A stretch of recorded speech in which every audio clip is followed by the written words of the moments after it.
All right, we're live. I'll wait a minute here I'm doing this video for one particular guy in particular. He can't figure out how to make the elevator stabilizer work. And shit, it's been 7 years since I built this thing, so I'm not sure I can remember how I did it. But we're gonna try to work through it. So as soon as we get a few people in, we'll start talking about how to construct this tail end of this thing. Type your questions in the question box or the chat box, and I'll try to answer them.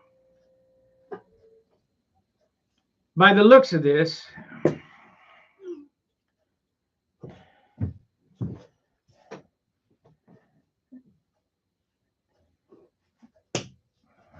by the looks of this, the tail post on the fin goes on the back half of the fuselage where it comes together. There's a tail post in the fin, and it looks like I sanded. I might have just put a saddle in there. Oh God! Hang on, guys. Hello. Yeah, let me call you back after this is over. All right, bye. Yeah, everybody got to call me and bug me when I'm doing something. It's hell when you got 3,500 people wanting you to do something for them. Okay.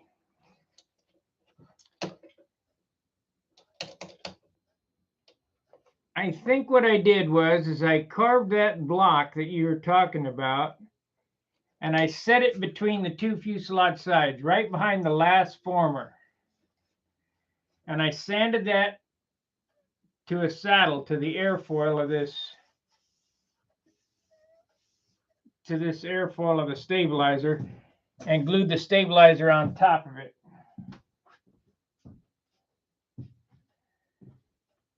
Then the rudder itself is glued right to the stabilizer, right straight down. Then filler blocks were put in, and then I used superfill to fill this in here.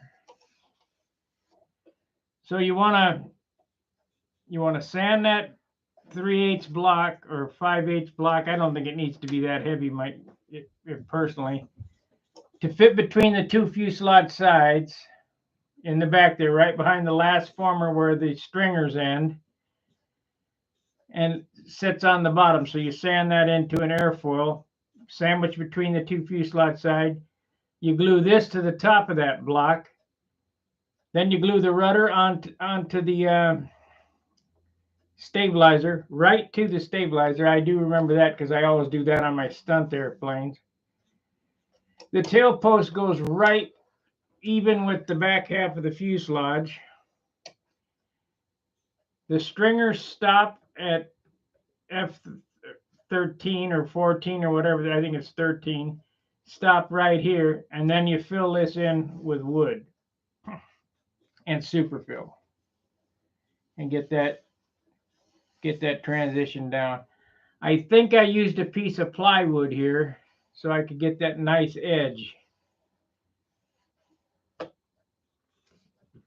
It's been, like I say, 7 years since I built this. I'm going to donate this to the museum. Take the radio and the sound box out of it and let them have. I got a third place at the Nash, and that's in sports scale. Would have been first, but my cal flew off. And it's got a ding on it, so I'm not ever going to fix it. To be honest with you, I'm not much interested in scale because they're absolutely no fun to fly around in a circle. It was fun to build it, to see if I could do it. I entered I've entered 2 scale competitions with it. I won a first at Brodax and a third at the Nats with it. And Jack Sheeks said it was perfect. They didn't think I was that great at the Nats because it's a click. It's a joke. It's a big click. Much like Stunt. You know, they got to know who you are. You got to make a name. Bullshit. When the airplane looks good, it looks good. The documentation that I used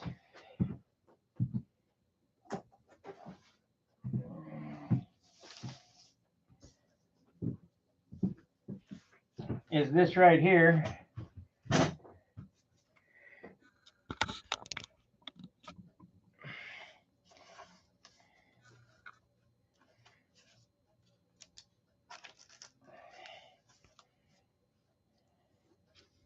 Shoestring racer built by Robert Stork. My AMA number. Here's the 3 views that I used.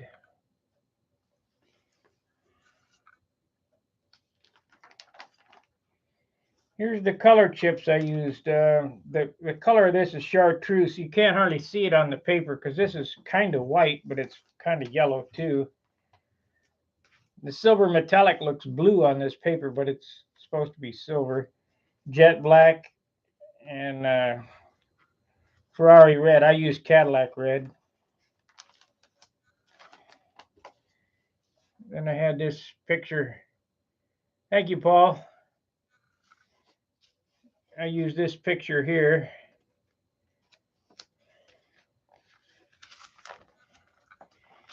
Then I have a set of specs on this. The serial number. This was built by Forney. Certificate issue was valid until 11/2 of 12. I guess that's recertified. Dealer no. The registered owner was George Cook, Northridge Road, Austin, Travis County, United States. It's got a Continental motor in it. I called the guy. I talked to him.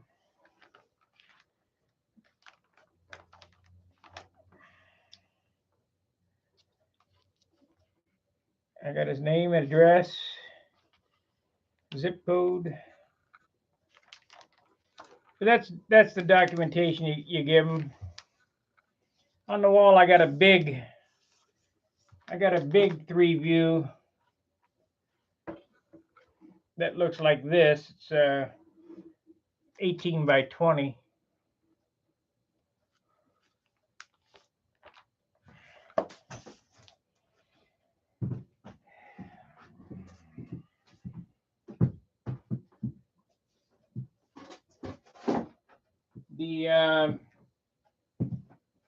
Now you guys Paul is building one. He's gonna use some type of glow engine in it. This is an electric model. Oh man.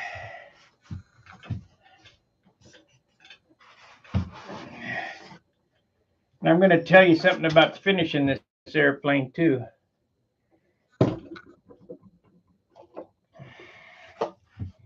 Do not use silk span on the fuselage. You cannot get silk span to go around the back half of this fuselage. It won't do it. I tried Japanese tissue. I tried silk span. I tried polyspan. I had to use coverall. Now my cowl is just this is the skin that happened to it at the Nats where the cowl flew off. It was held on by magnets. I could repair that, but I'm not going to bother because I'm not going to fly this again. But you notice that I have the correct N number on the outboard wing, but you have to have your AMA number on it as well. So mine's inside the cowl along with my FAA number right here. Along with the weight. This thing weighs 87.5 ounces. It's a large barge.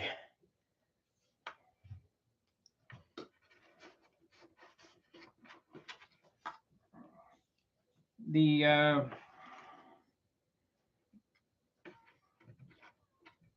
I still got a battery in it. The exhaust I molded the exhaust.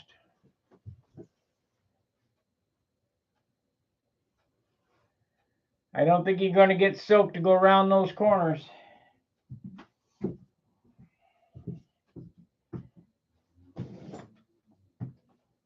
I would suggest that you use coverall.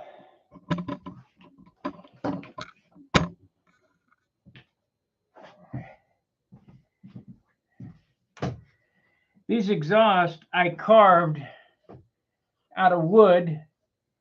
Then I ordered some silicone molding gel from Smooth On, the pink. I molded and poured plastic into these, and that's how the exhausts were made. Of course, the scale. This is a scale appearance of this bottom too, along with this scoop. This is the air outlet for the electric motor.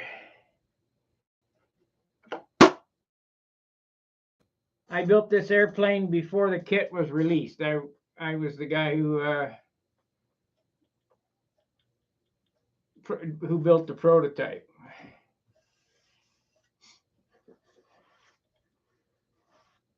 And I think I used all kit wood. I didn't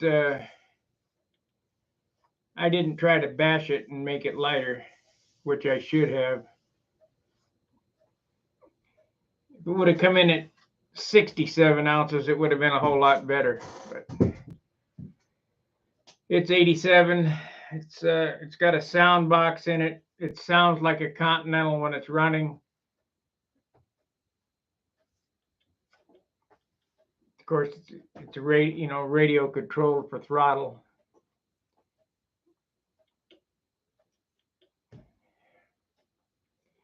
That's about it. So I hope you understand that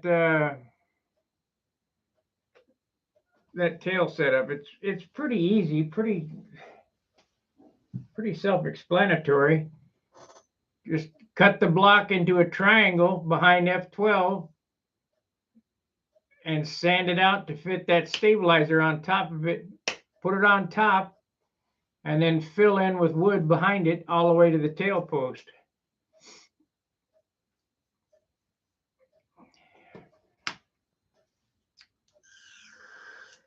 If I had to do it again,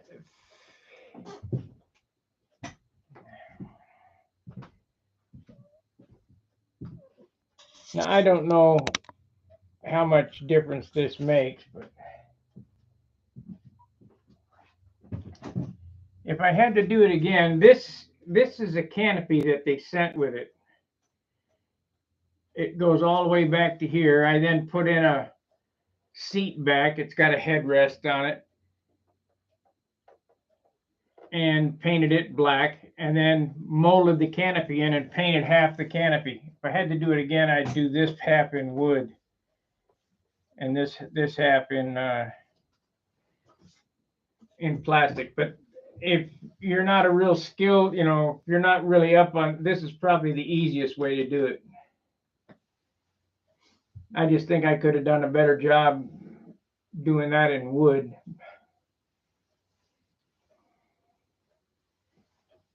Any questions?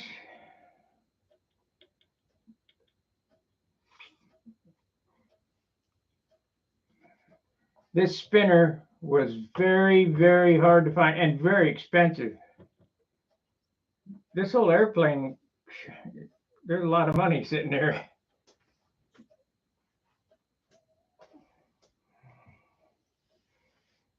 The battery's $100. The radio's, I don't know, a couple of hundred. All the electric shit's a few hundred. This spinner was $70, I think, because this is a weird shaped spinner. and it was hard to find. It's aluminum.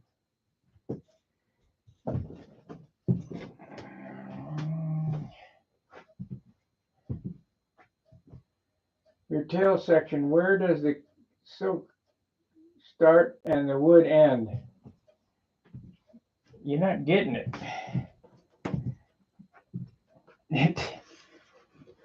You're not getting it.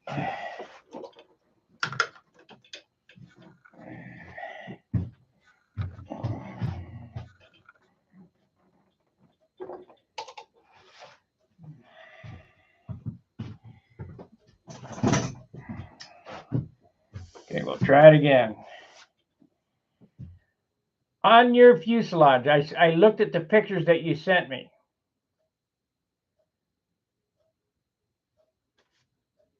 F13 or F14 or whatever the last former is, right here. That's where your stabilizer goes.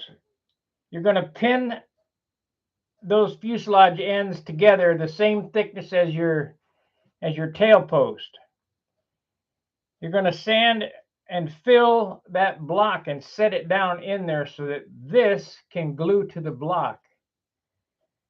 Then, now this fuselage is not covered yet. Then you're going to take wood and you're going to fill this in right here, or superfill, and get it all molded in. Then you're going to cover it, and you're going to cover all the way back. You're going to cover all this stuff. That's what locks this up. This is all covered here all the way back.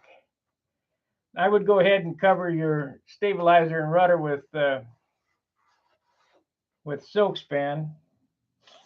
The wings on this are polyspan. This is coverall, and this is silk span on this. You want to try to keep the tail as light as possible. These other materials take a lot of dope to fill, and you just keep dope until it's filled.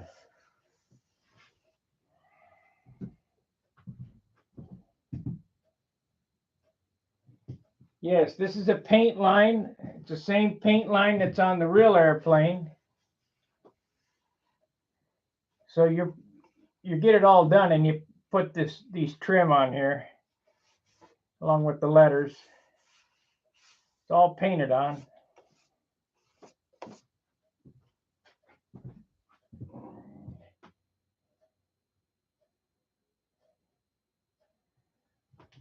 Does that answer your question? Do we have a better grip of what's happening now?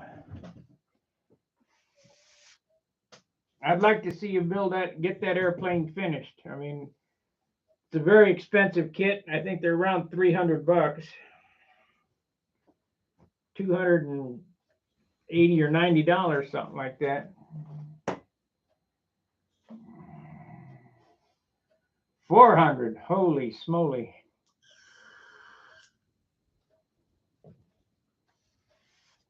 I guess I'm living in the past.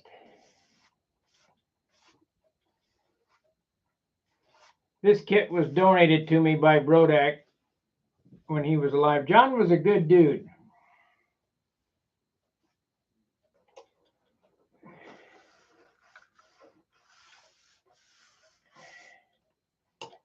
You guys keep praying for Jim. He's having a hard time. We gotta do something. Let me see. I'll give you the update on my buddy Jim.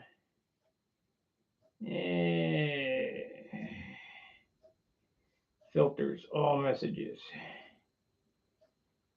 Steve. I guess I must have recently deleted. No. I guess known senders. Let's try that. Nope, don't have him. Anyway, he was not feeling very well after his chemo.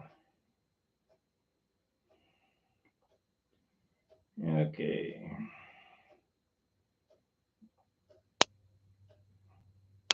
Let's look here. All messages.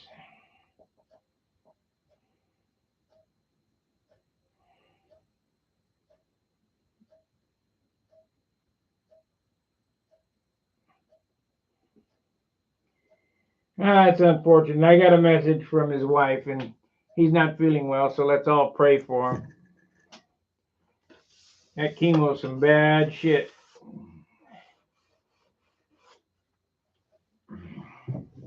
This thing's dirty.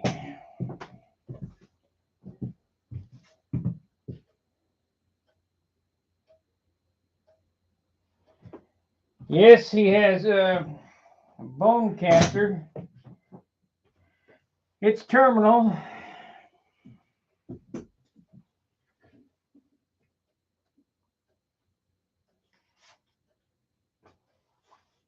I've tried to call him a few times to cheer him up, but he can't ever take the phone call. So he'll call me when he gets a chance. He's one of the nicest guys you'll ever meet. I didn't think so one year at the Nets. I'll tell you the story how I met Jim. I'd flown with him before and seen him around with Charlie Reeves and all that, but I'm kind of standoffish anyway. I think it was about I have to look at the tag on that airplane. About 2005. I was flying my S6B Supermarine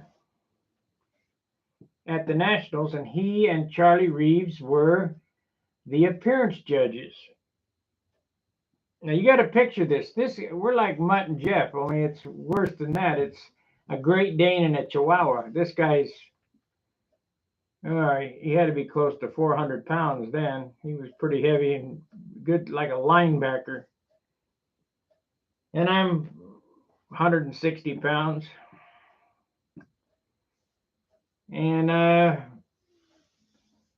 he gave me a 16 points for my S6B Supermarine. Man, was I pissed off. What the hell did I do wrong?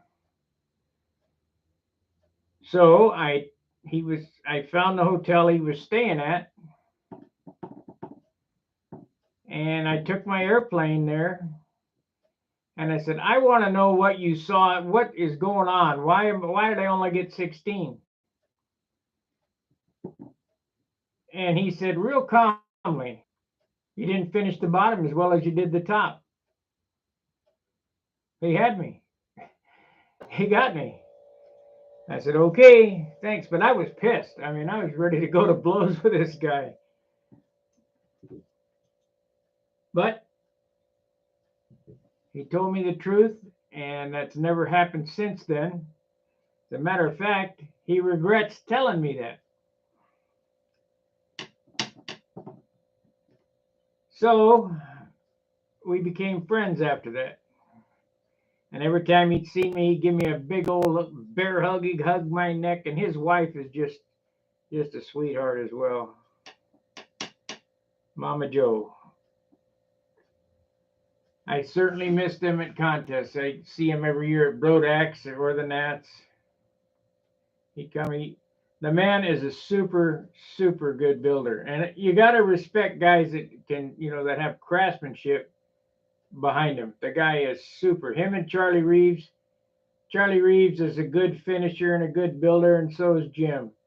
I mean, he's built everything. He's built Bearcats, and he's done molding and all that, so he knows what he's talking about. And I can respect a criticism coming from a guy that builds like that. I don't respect ringmaster flyers telling me, oh, you didn't do this, you didn't do that. Yeah, look at that piece of crap you're flying. I don't want to hear that shit. So now anybody that's watched my other channel saw that I took apart my DeWalt table saw to put in an arbor. Don't do it. It doesn't fit. And not only that, I ruined the bearing. So now I've got to put in a call to DeWalt to order a new bearing and possibly a housing, maybe a whole assembly, whatever, for that. So I just ordered another saw, not a DeWalt, a Skill 10-inch saw that will take a dado, which I should have done in the first place. So that was a bad mistake. This arbor does not fit. They look similar, does not fit into this. They look like they should work, but they don't. The spacing, them guys, proprietary crap. It's like, I don't know, 15, 20 thousandths bigger on this. And people say, well, why don't you just turn it on the lathe? You're not going to turn a hardened piece of steel. You're going to have to grind it with a surface grinder. What I did was I knocked, when I put this bearing on, I missed with the socket pushing on the inboard side, and I bent the cage, and this thing is, oh man, I put it together and turned it on, it howls. Kind of like setting up a rear end.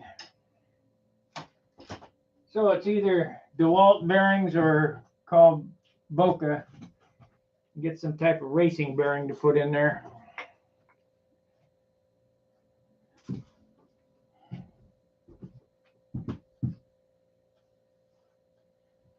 Yes, my other channel is Stunt Hanger Woodworks. I'm just getting that going. We're going to build some cabinets. As soon as I get back to St. Louis, we're going to revamp this shop. So I got some drawer space. I'm going to build some kitchen cabinets and thing. And I've been buying the tools for the last year to do it. You know, table saw, a track saw, routers, router table, chisels, planes, clamps. I got everything. As I told you on my last, I even got a snap-on hammer. You gotta have. Who do you know who has a snap-on hammer? Zero. Nobody except me.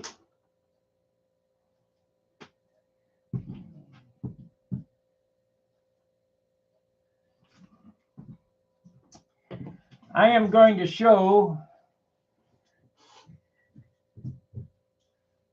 hopefully the younger generation the reason for learning model airplane building is not to be building model airplanes. It's for everything else in life. Painting, plumbing, bodywork, welding, mathematics, which I'm crappy at, but I can read a tape measure.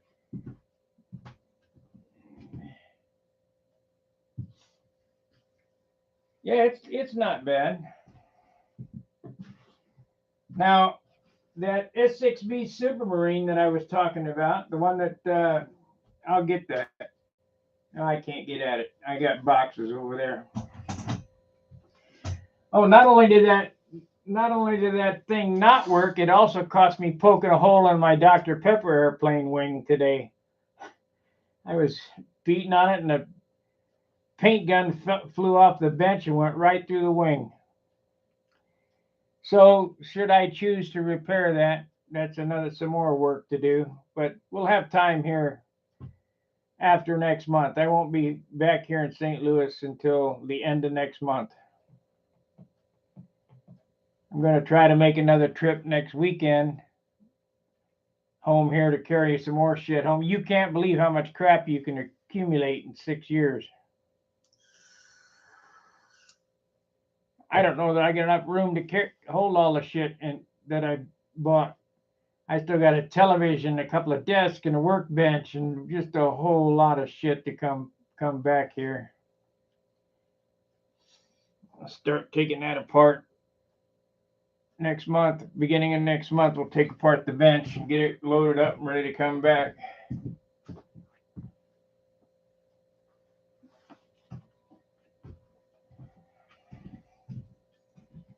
So like I said, I ordered a 10-inch table saw that's able to take a dado blade. So I guess I'll have the skill, once I get it repaired, I'll have it to break up sheet goods. But all that cabinet stuff's going to get moved out in the garage. I used to do motorcycles out in the garage. I had a complete motorcycle shop out in the garage, and now it's just filled with junk. Crappy cabinets made out of MDF that were salvaged from the next door neighbor. The insulation's falling down. It's just a total disaster. So we'll be working on that too. Going to build a nice big shop table out there. So on and so forth. So I went today to Hardly Freight. And I bought the casters for my workbench.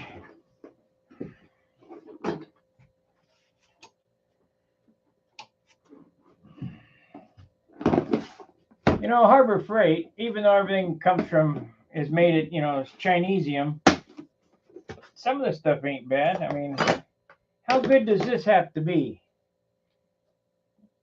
Will these carry 1,000 pounds? No. Maybe. I don't know what it's rated for. Oh, it's rated for 125 pounds. Okay, so we got 4. That's 500 pounds. I don't think this workbench here weighs 500 pounds, so maybe we'll put 2 more in there.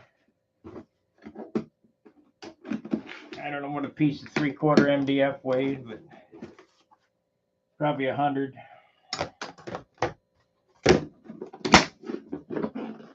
But the first project on the next, when I get back and I start working on these, is for here, for my airplane shop.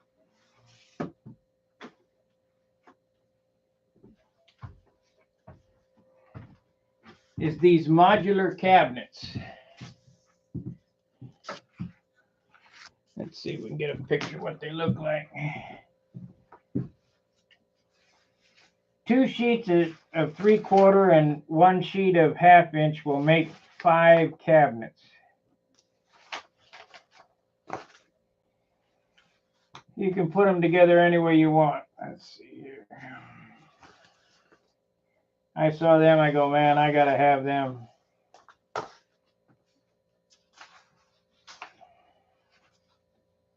It's about 40 pages in plans for $12. So here we go. Here's what they look like.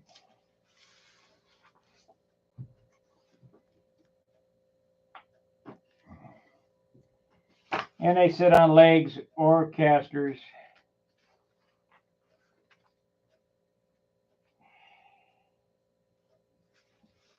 So that's what we're going to build there to go underneath this bench. And then we're going to do some French cleats to hang some overhead cabinets. I'm going to go on a cabinet spree.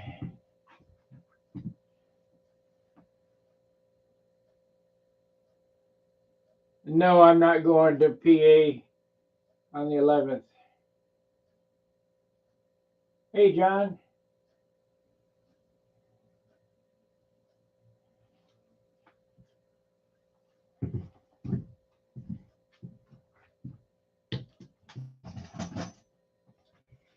Anyway, he sent me pictures of the shoestring he's building, and he had a question about the stabilizer mounting, and I don't know how much help I've been to him. All messages. Let's look at this. All right, let's look at his pictures here.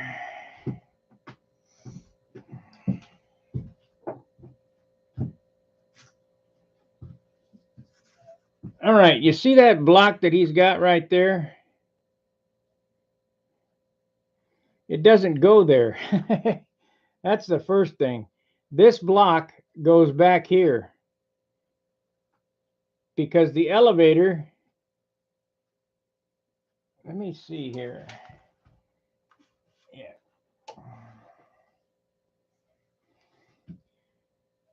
Check your plans. I don't believe that block goes right there. It goes back here underneath the stabilizer, which is behind the last former.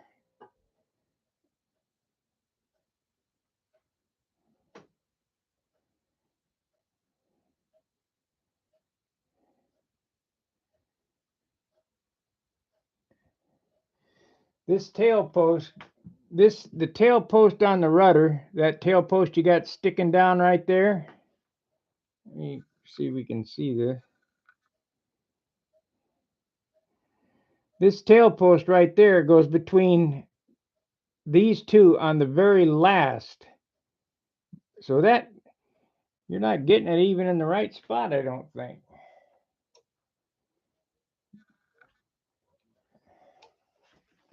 Let's measure this. The tail moment on this from the trailing edge of the wing without these fillets is 20 inches. So plot where your wing's going to go and measure back 20 inches, and that's where the back half of the stabilizer should be. That's a long tail moment.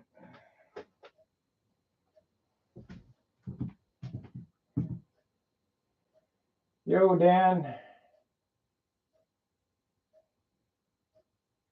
Okay.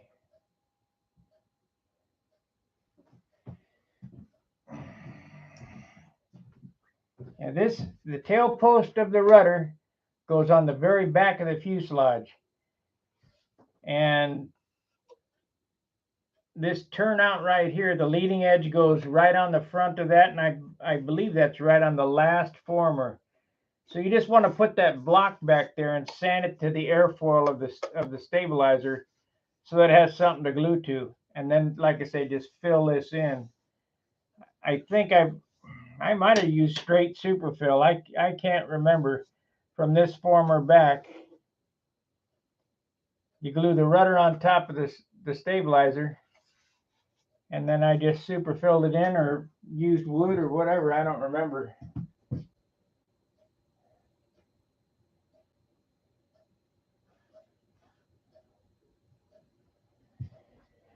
Yeah, it's not all that complicated. I mean, if I was there, we'd have it together in 5 minutes.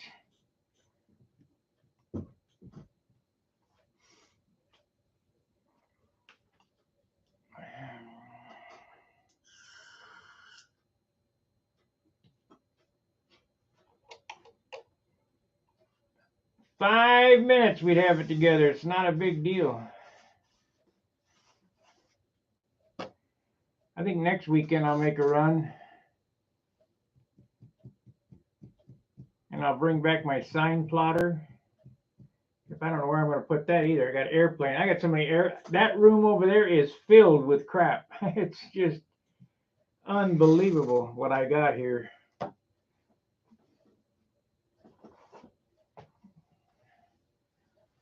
Alrighty. I guess that's gonna do it for this evening. Any other questions?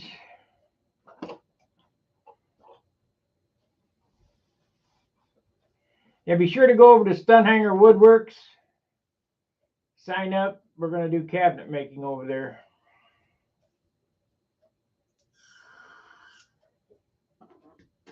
Same format, 1 hour live streams. I don't want to get into editing videos. I just don't have the time for it.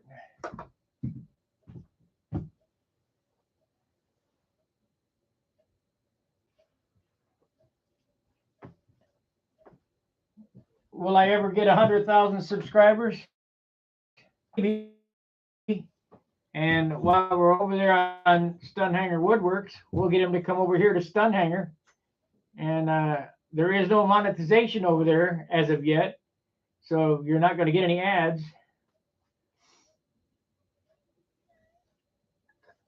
But that'll change when they see that I'm doing good, because I will do good. So please go over to Stunt Hanger Woodworks and subscribe. I got about 35 subscribers now. There's not much on there. There's like four or five videos, but you'll be notified. Subscribe, ring the bell. You'll be notified when I go live over there doing something. I've just been talking about tools over there. We got air nailers, Craig pocket hole jigs, sanders. And I got a buttload of sanders because I like sanding. You guys know that.